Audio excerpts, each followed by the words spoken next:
Soon our heroes reached their goal and landed on the ground. Despite our hero's skepticism, it really turned out to be an oasis.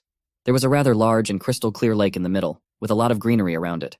Now for our heroes, this was just what they needed.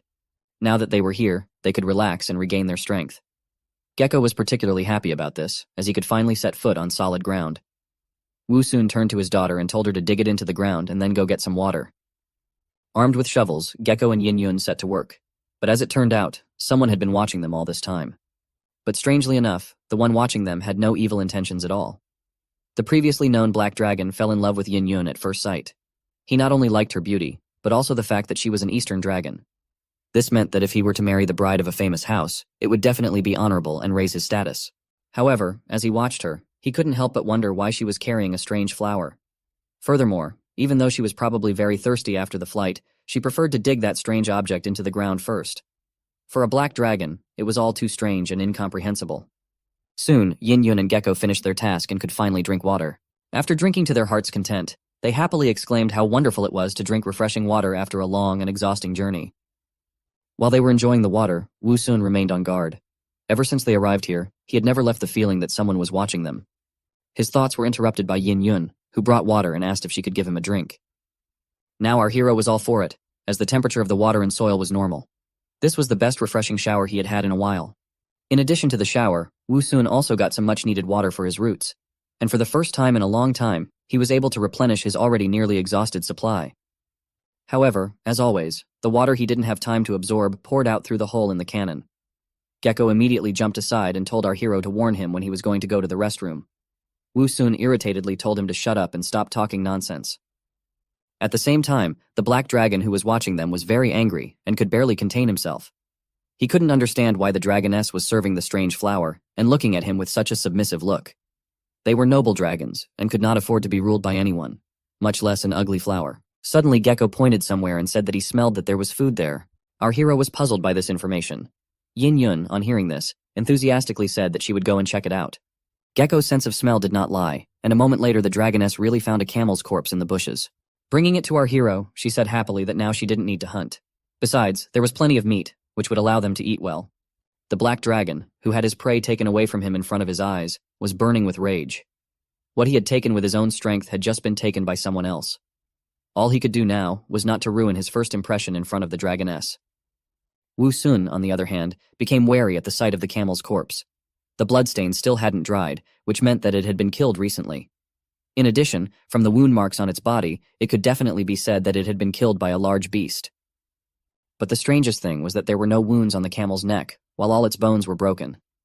This immediately led our hero to think that someone had killed it in the same way that his daughter usually used, namely by dropping the prey from a great height. While he was thinking about it, Yin Yun and Gecko appeared to have already started eating. The dragoness casually asked our flower why he hadn't started eating yet. Wu soon realized that it was too late to stop them, as they had already started eating. He replied that eating food of unknown source was very dangerous. After all, there was no way of knowing who it could belong to, or what could have been put in it. It could have been a trap. Hearing this, she asked if her stomach would hurt after eating it. Our hero didn't have an answer to that question. Besides, it was already too late to worry about it. Wu Sun doubted that someone would intentionally poison the food. Besides, all the facts indicated that the camel had been killed by some animal. So he decided not to stop his daughter and let her eat, while he decided to stand guard in case the owner of the camel's corpse showed up. While Yin Yun and the gecko continued to eat and wonder why Wu Sun was so tense and worried, our hero was looking worriedly into the distance. He had many reasons to be worried. The fact that the blood was still fresh meant that the beast had left recently. But why had it left? Was it afraid of them? It could be so, but it was possible that the enemy had been waiting and preparing for a sneak attack. While our hero was preparing for the worst, the black dragon continued to grow angrier and angrier. The intruders who took away his food continued to enjoy it without a second thought, and even questioned its quality. He was a majestic dragon that was supposed to do great things. So even though the dragoness was attractive, he decided to put those feelings aside. All he wanted now was for them to leave his territory. After finishing eating, a satisfied Yin Yun offered to eat to her daddy as well. She was still bothered by his gloomy and overly serious appearance. To calm him down a bit, she said that there was no one else in this oasis but them. Otherwise, they would have noticed it as they flew by. Wu Sun was not convinced by his daughter's words, for he realized that the beast could just be hiding well. However, he was also sure that since they had taken away its food, it would show up sooner or later. Since they had already done so, all they had to do was wait. Since our hero also needed to restore his supplies, he finally decided to eat. As soon as Wu Sun ate, the chests immediately appeared, and along with them, Ruhua appeared as usual. The system spirit looked around in bewilderment and asked where they were and why it was so dark. Our hero didn't care about his questions. He told him to stop talking and get to work. This time he had to open all the chests. Although there were only 3 chests, but from one of them, Wu Sun managed to obtain a new B-level gene. The new gene had the name of some unknown plant. From the information available, it could be infused with the entire body. If we look at the specs, this plant was the most drought-resistant. It could produce new shoots even after several years without water. For the first time in a long time, our hero was really excited about the new gene. After all, now when he would fuse it, he would no longer have to worry about the lack of water. And this was a very pressing problem while they were traveling through the desert. Even if he was bitten by a zombie, it wouldn't be a big problem now. Without a second thought, he ordered the system spirit to proceed with the fusion. As usual, he didn't feel any meaningful change in himself. However, it seemed that the need for water had become not as strong as before. While Wu Sun was trying to understand how his gene worked, Yin Yun asked him what they were going to do with the remaining meat, as there was still quite a lot of it. He immediately discarded the idea of taking it with him, as it would spoil very quickly. Eating flies was not a good idea. Since it was cool at night, it wouldn't spoil. They would have enough leftover food to feed them all day tomorrow, just until they set off again. Hearing this, everyone happily agreed to this plan. Well, almost all of them. The only exception was the Black Dragon. When he heard that they were going to stay here for another night and day, he was finally angry. His patience was broken. He finally showed himself out of the bushes, and with a fierce growl began to shout that he had already been kind enough, and let them eat his food and drink his water. However, the fact that they were going to stay here was already too brazen of them. All he wanted them to do was to get out of his land as quickly as possible. Our heroes were not particularly frightened by the appearance of the Black Dragon. To be more precise, they were just surprised. Wu Sun's assumption that someone had been watching them all this time was confirmed. Turning to him, our hero asked him if he was the one who had killed the camel.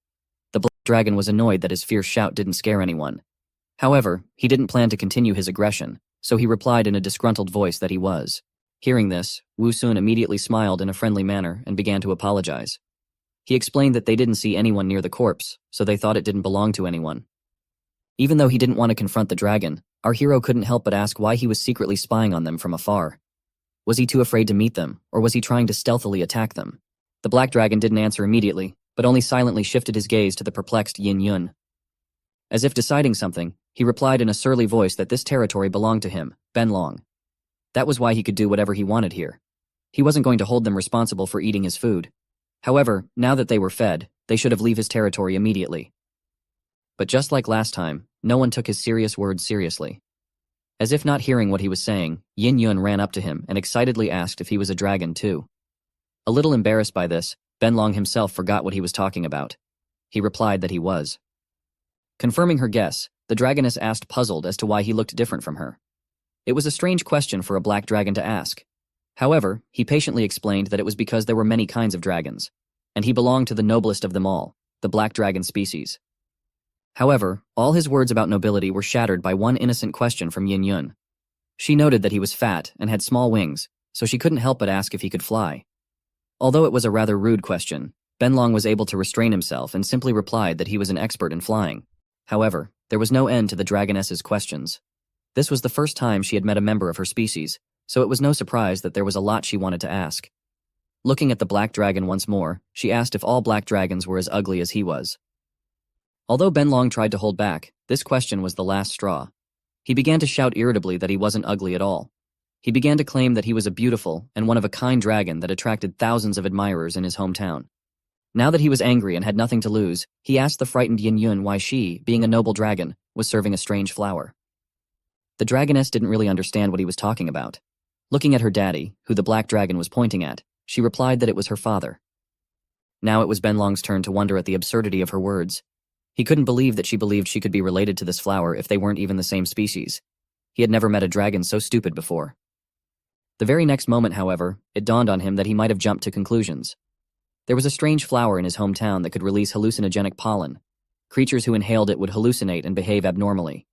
Because the dragoness asked strange and seemingly obvious questions, and called the flower her father, he thought that she was being controlled by that strange flower. He immediately tried to explain to Yin Yun that she was trapped in an illusion, and because of that, she believed that the flower was her father.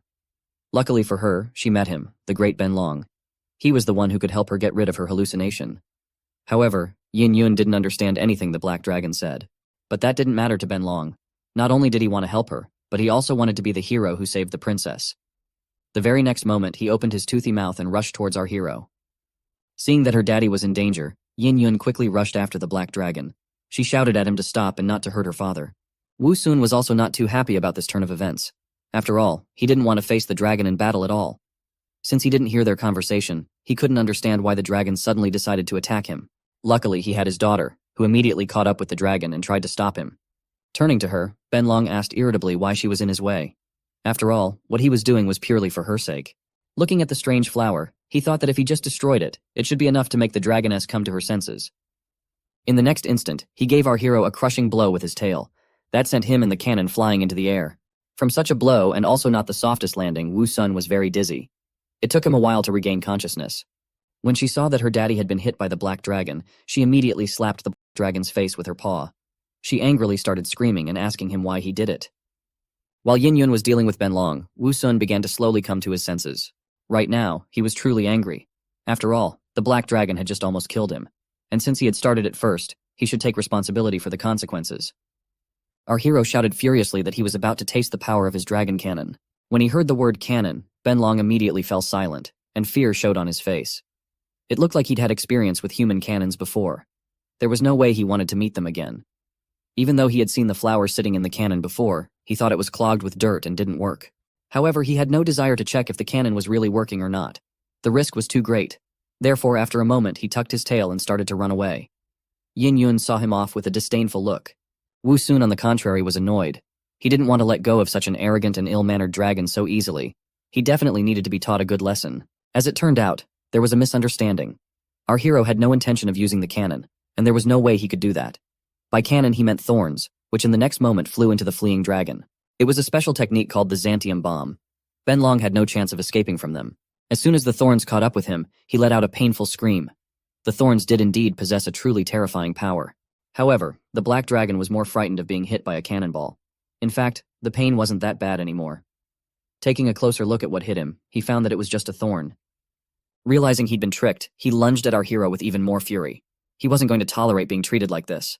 But this time, Wu Sun was already fully prepared for the fight and was not going to retreat.